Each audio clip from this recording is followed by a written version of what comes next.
Halo Nakama Uplovers, kembali lagi di channel Uplovers. Di video kali ini kita akan membahas teori tentang hubungan Sangs dengan kaum naga langit. Namun, sebelum melanjutkan ke pembahasannya, jangan lupa untuk like, comment, and share video ini ke teman-teman kalian semua. Dan jangan lupa untuk subscribe dan nyalakan notifikasinya agar kalian selalu mendapatkan informasi terbaru seputar One Piece dari kami. Dan kami juga mengingatkan kepada kalian semua bahwa ini hanyalah sebuah teori dan bisa kita diskusikan bersama-sama di kolom komentar. Untuk itu, mari kita mulai pembahasannya.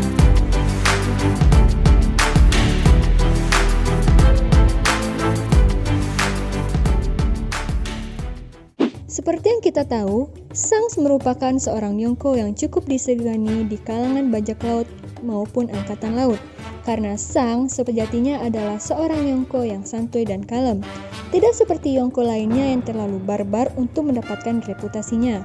Saat ini, Sangs berumur 39 tahun dan dijuluki sebagai Yonko termuda, namun memiliki bounty yang cukup besar.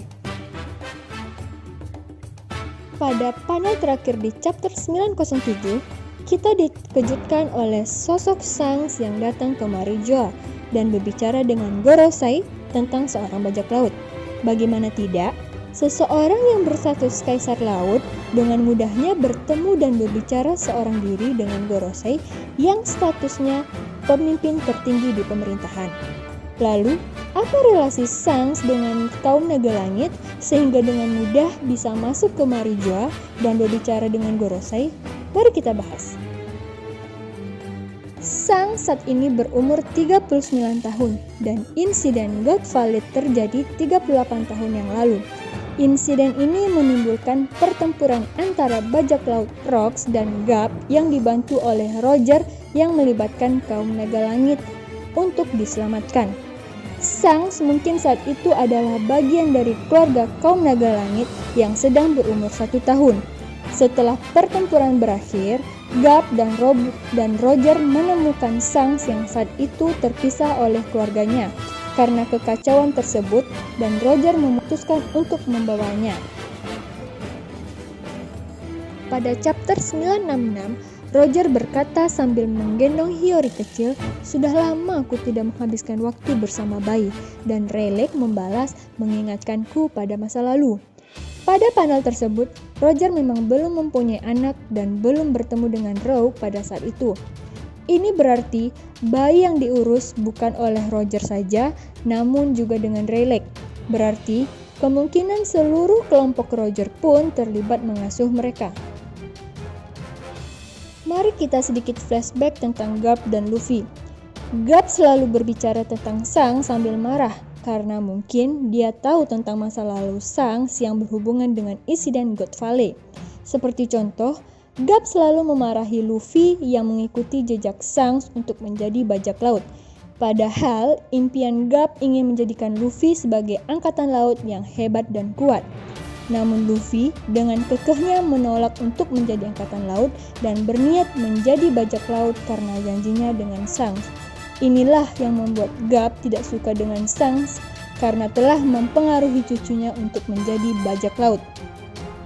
Setelah insiden God Valley, keluarga Sangs mengumumkan bahwa mereka kehilangan anak mereka yang bernama Sangs, tapi Garp tidak mengatakan apapun tentang dia.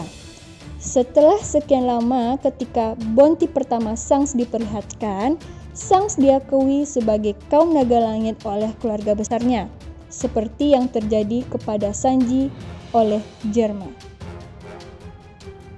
Di lain waktu, Roger menjelaskan kepada Sangs tentang masa lalunya dan hubungannya dengan naga langit. Meskipun begitu, Roger juga berkata bahwa Sangs sudah seperti anaknya sendiri dan sekarang dia juga sudah bebas dan bisa memilih jalan hidupnya sendiri. Akhirnya, dia memilih untuk mengikuti Roger dan meninggalkan statusnya sebagai naga langit, dan dia juga menginspirasi Luffy.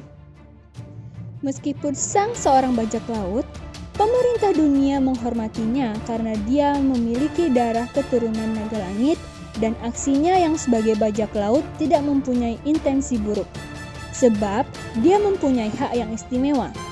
Shanks juga menghentikan perang Marineford dan meminta kepada Sengoku untuk menyerahkan jasad Shirohige dan Ace untuk dia makamkan. Shanks juga bisa memasuki ruang Gorosei dan reuni dengan 5 petinggi di tengah acara reverie. Shanks berbicara dengan Gorosei tentang Teach karena dia tahu Teach merekrut bajak laut yang kuat dan mengumumkan kepada Gorosei bahwa dia ingin melawan mereka. Gorosei juga berkata bahwa ia ingin mempertahankan keseimbangan kekuatan dunia. Inilah alasan kenapa Shanks berbicara kepada mereka. Shanks juga mempunyai kru yang bernama Rockstar yang mempunyai bounty 94 juta berry.